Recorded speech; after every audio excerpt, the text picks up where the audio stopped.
ಲೈಂಗಿಕ ಜೀವನವನ್ನ ಸುಧಾರಿಸಲು ಯಾವ ಆಹಾರ ಸಹಾಯ ಮಾಡುತ್ತದೆ? ಸೋಯಾಬೀನ್, ಮಾಂಸ, ಮೊಟ್ಟೆ, ಮೇಲಿನ ಎಲ್ಲವೂ?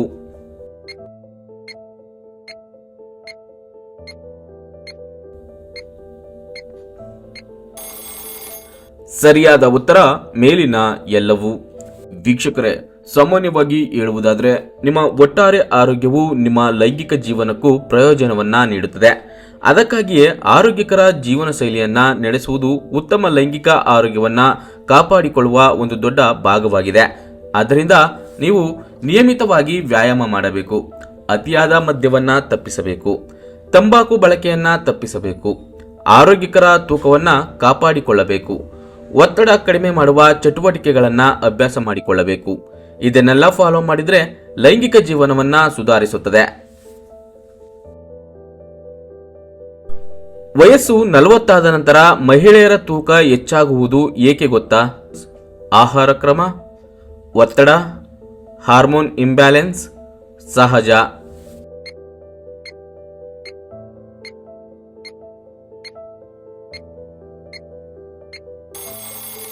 ಸರಿಯಾದ ಉತ್ತರ ಆಹಾರ ಕ್ರಮ.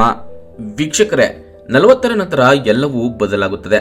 ಅದರಲ್ಲೂ ಹೆಚ್ಚಿನ ಮಹಿಳೆಯರು 40 ನಂತರ ತೂಕ ಹೆಚ್ಚಾಗುವ ಸಮಸ್ಯೆಯನ್ನ ಎದುರಿಸುತ್ತಾರೆ. ಅವರ ಚಯಾಪಚಯ ಕ್ರಿಯೆಯಿಂದಾಗಿ ಇದು ಸಂಭವಿಸುತ್ತದೆ. ಇದರೊಂದಿಗೆ ನಿಮ್ಮ ಸಿಹಿ ತಿನಿಸು ಸೇವಿಸುವ ಇಚ್ಛೆ ಹೆಚ್ಚಾಗುತ್ತದೆ. ನೀವು ಕಡಿಮೆ ಆಕ್ಟಿವ್ ಆಗಲು ಪ್ರಾರಂಭಿಸುತ್ತೀರಿ. ಪಿಷ್ಟ ಆಹಾರಗಳಾದ ಅಕ್ಕಿ, ಪಾಸ್ತಾ, ಬ್ರೆಡ್ ಸೇವಿಸಿದ್ರೆ ನಿಮ್ಮ ಹಸಿವು ಹೆಚ್ಚಾಗಬಹುದು. ಇದರಿಂದ ತೂಕ ಬಹುಬೇಗ ಹೆಚ್ಚಾಗುತ್ತದೆ. 40 ನಂತರವೂ ಮಹಿಳೆಯರು ಅಂದವಾಗಿ ಕಾಣಲು ಇದನ್ನ ಸೇವಿಸಬೇಕು.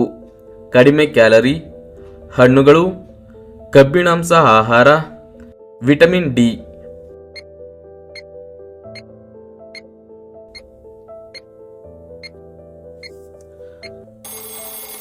ಸರಿಯಾದ ಉತ್ತರ ಮೇಲಿನ ಎಲ್ಲವೂ. ಸರಿಯಾದ ಪೋಷಣೆ ಮತ್ತು ಆರೋಗ್ಯಕರ ಆಹಾರವು ದೈಹಿಕ ಮತ್ತು ಮಾನಸಿಕ ಆರೋಗ್ಯಕ್ಕಾಗಿ ಎಲ್ಲಾ ವಯಸ್ಸಿನ ಜನರಿಗೆ ಅವಶ್ಯಕ. ವಿಶೇಷವಾಗಿ ಮಹಿಳೆಯರಿಗೆ ಉತ್ತಮ ಆಹಾರ ಬಹಳ ಮುಖ್ಯವಾಗಿದೆ. ಏಕೆಂದರೆ ಅವರ ದೇಹವು ಅವರ ಜೀವನದ ಪ್ರತಿಯೊಂದು ಹಂತದಲ್ಲೂ ಅನೇಕ ಬದಲಾವಣೆಗಳನ್ನು ಅನುಭವಿಸುತ್ತದೆ. ಸರಿಯಾದ ಸಮಯಕ್ಕೆ ಆರೋಗ್ಯಕರ ಆಹಾರ ಸೇವಿಸುವುದು, ಸಾಕಷ್ಟು ನೀರು ಕುಡಿಯುವುದು, ದಿನಕ್ಕೆ ಒಂದಾದರೂ ಹಣ್ಣು ತಿನ್ನುವುದು, ನಿಮ್ಮ ತೂಕಕ್ಕೆ ಅನುಸಾರ ಪ್ರೋಟೀನ್ ಸೇವಿಸುವುದು, ಸ್ವಲ್ಪ ವ್ಯಾಯಾಮ ಮಾಡುವುದು ನಿಮ್ಮ ದೇಹದ ಆರೋಗ್ಯ ಮತ್ತು ಮಾನಸಿಕ ಆರೋಗ್ಯವನ್ನ ಹೆಚ್ಚಿಸುತ್ತದೆ. ಖರ್ಜೂರ ತಿನ್ನುವುದರಿಂದ ಯಾವ ಕಾಯಿಲೆ ವಾಸಿಯಾಗುತ್ತದೆ? ಹೃದಯಾಘಾತ, ಪಾರ್ಶ್ವವಾಯು, ಲೈಂಗಿಕ ಶಕ್ತಿ, ಮರೆವು ಕಾಯಿಲೆ.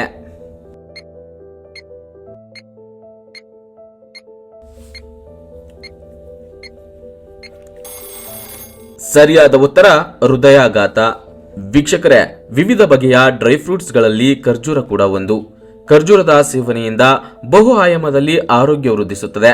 ವಿಶೇಷವಾಗಿ ಈ ಹಣ್ಣಿನಲ್ಲಿ ಕಂಡುಬರುವಂತಹ ಪೊಟ್ಯಾಷಿಯಂ ಮತ್ತು ಮೆಗ್ನೀಷಿಯಂ ಅಂಶಗಳು ರಕ್ತದಲ್ಲಿ ಸೇರಿಕೊಂಡಿರುವ ಕೊಲೆಸ್ಟ್ರಾಲ್ ಅಂಶವನ್ನ ಕಡಿಮೆ ಮಾಡಿ ನಮ್ಮ ಹೃದಯದ ಆರೋಗ್ಯವನ್ನ ಅಚ್ಚುಕಟ್ಟಾಗಿ ಕಾಪಾಡುವ ಕೆಲಸವನ್ನ ಮಾಡುತ್ತದೆ. ಶುಗರ್ ಕಾಯಿಲೆಯನ್ನ ತಡೆಗಟ್ಟಲು ಯಾವ ತರಕಾರಿ ಉಪಯುಕ್ತವಾಗಿದೆ? ಕುಂಬಳಕಾಯಿ, ಹೂಕೋಸು, ಆಲೂಗೆಡ್ಡೆ, ಪಾಲಕ್.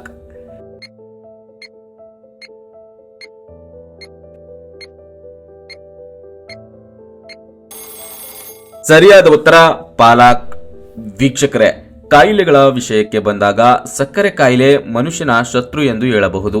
ಈ ಕಾಯಿಲೆಯನ್ನ ಸಂಪೂರ್ಣವಾಗಿ ನಿವಾರಿಸಲು ಸಾಧ್ಯವಿಲ್ಲದಿದ್ರೂ ಕೂಡ ಸರಿಯಾದ ಜೀವನ ಶೈಲಿ ಹಾಗೂ ಕಟ್ಟುನಿಟ್ಟಿನ ಆಹಾರ ಪದಾರ್ಥಗಳನ್ನ ಅನುಸರಿಸಿದ್ರೆ ಈ ಕಾಯಿಲೆಯನ್ನ ನಿಯಂತ್ರಣದಲ್ಲಿ ಇಟ್ಟುಕೊಳ್ಳಬಹುದು.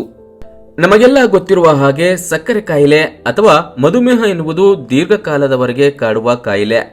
ಮನುಷ್ಯನಲ್ಲಿ ಒಮ್ಮೆ ಈ ಕಾಯಿಲೆ ಕಾಣಿಸಿಕೊಂಡ್ರೆ ಜೀವನ ಪರ್ಯಂತ ನೆಮ್ಮದಿಯಿಂದ ತಿಂದು ಜೀವನ ನಡೆಸಲು ಸಾಧ್ಯವಾಗುವುದಿಲ್ಲ.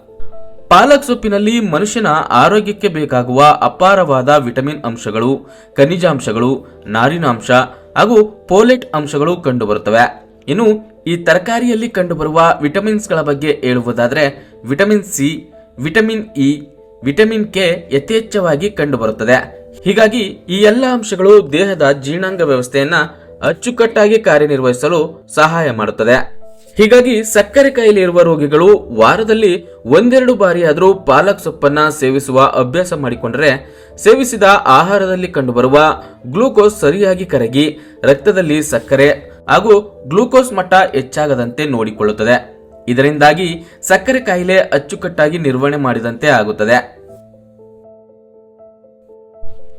ಪತ್ನಿ ತನ್ನ ಪತಿಯ ಯಾವ ಭಾಗವನ್ನ ಪ್ರತಿದಿನ ಮುಟ್ಟಲೇಬೇಕು? ಎದೆ, ತಲೆ, ಮಂಡಿ, ಕಾಲು.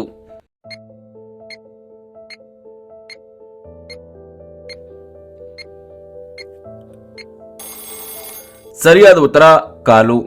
ವೀಕ್ಷಕರೇ, ಚಾಣಕ್ಯ ನೀತಿಯ ಪ್ರಕಾರ ಪ್ರತಿಯೊಬ್ಬ ಮಹಿಳೆ ಮದುವೆಯ ನಂತರ ಪತಿ ಸಂಜೆ ಕೆಲಸದಿಂದ ಮನೆಗೆ ಬಂದಾಗ ಹೆಂಡತಿಯು ಯಾವಾಗಲೂ ತನ್ನ ಗಂಡನ ಈ ವಿಶೇಷ ಭಾಗವನ್ನ ಸ್ಪರ್ಶಿಸಬೇಕು ಎಂದು ಸಲಹೆ ನೀಡಿದ್ದಾರೆ. ಹೆಂಡತಿಯು ಪ್ರತಿದಿನ ಬೆಳಿಗ್ಗೆ ಮತ್ತು ಸಂಜೆ ತನ್ನ ಗಂಡನ ಪಾದಗಳನ್ನ ಸ್ಪರ್ಶಿಸಬೇಕು ಎಂದು ಚಾಣಕ್ಯ ಹೇಳುತ್ತಾರೆ. ಮಹಿಳೆಯರು ತಮ್ಮ ಹಿರಿಯರ ಪಾದಗಳನ್ನ ಸ್ಪರ್ಶಿಸಿ ಆಶೀರ್ವಾದ ಪಡೆದಂತೆ ತಮ್ಮ ಗಂಡನ ಪಾದಗಳನ್ನ ಸ್ಪರ್ಶಿಸಬೇಕು. ಇದರಿಂದ ದಾಂಪತ್ಯ ಜೀವನ ಸುಖಮಯವಾಗಿರುತ್ತದೆ, ಜೊತೆಗೆ ಪ್ರೀತಿ ಹೆಚ್ಚಾಗುತ್ತದೆ. ಪ್ರತಿದಿನ ಬೆಳಿಗ್ಗೆ ಮತ್ತು ಸಂಜೆ ತನ್ನ ಗಂಡನ ಪಾದಗಳನ್ನ ಸ್ಪರ್ಶಿಸಬೇಕು. ಇದರಿಂದ ಪತಿ ಪತ್ನಿಯರ ನಡುವೆ ಪ್ರೀತಿ ಹೆಚ್ಚುತ್ತದೆ. ಮನೆಯಲ್ಲಿ ಸುಖ, ಸಂಪತ್ತು, ಶಾಂತಿ ಮತ್ತು ನೆಮ್ಮದಿ ಎಲ್ಲವೂ ಇರುತ್ತದೆ. ಗ್ರಿಲ್ ಮಾಡಿದ ಮಾಂಸ ತಿನ್ನುವುದರಿಂದ ಯಾವ ರೋಗ ಬರುತ್ತದೆ? ಮೆದುಳು ಜ್ವರ, ಕ್ಯಾನ್ಸರ್, ಮಧುಮೇಹ, ಜಾಂಡೀಸ್.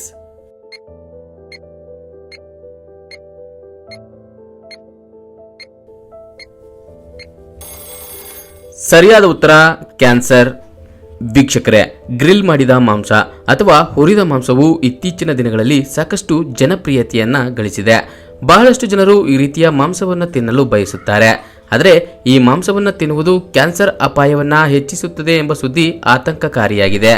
ಮಾಂಸವನ್ನ ನೇರವಾಗಿ ಹೆಚ್ಚಿನ ತಾಪಮಾನದಲ್ಲಿ ಬೇಯಿಸಿದಾಗ ಮಾಂಸದಲ್ಲಿರುವ ಅಮೈನೋ ಆಮ್ಲಗಳು, ಸಕ್ಕರೆಗಳು ಮತ್ತು ಕ್ರಿಯೇಟಿನ್ ಹೆಚ್ಚಿನ ತಾಪಮಾನದಲ್ಲಿ ಹಾನಿಕಾರಕ ರಾಸಾಯನಿಕಗಳನ್ನು ರೂಪಿಸುತ್ತವೆ. ಹೆಟೆರೋಸೈಕ್ಲಿಕ್ ಅಮೈನ್ಗಳು ಮತ್ತು ಪಾಲಿಸೈಕ್ಲಿಕ್ ಹೈಡ್ರೋಕಾರ್ಬನ್ಗಳನ್ನು ಕ್ಯಾನ್ಸರ್ ಕಾರಕಗಳೆಂದು ಕರೆಯಲಾಗುತ್ತದೆ. ಮಳೆಗಾಲದಲ್ಲಿ ರೋಗ ನಿರೋಧಕ ಶಕ್ತಿಯನ್ನ ಹೆಚ್ಚಿಸುವ ಆಹಾರ ಯಾವುದು? ಪೈನಾಪಲ್, ದ್ರಾಕ್ಷಿ, ಪಪಾಯ, ಕಿತ್ತಳೆ ಹಣ್ಣು.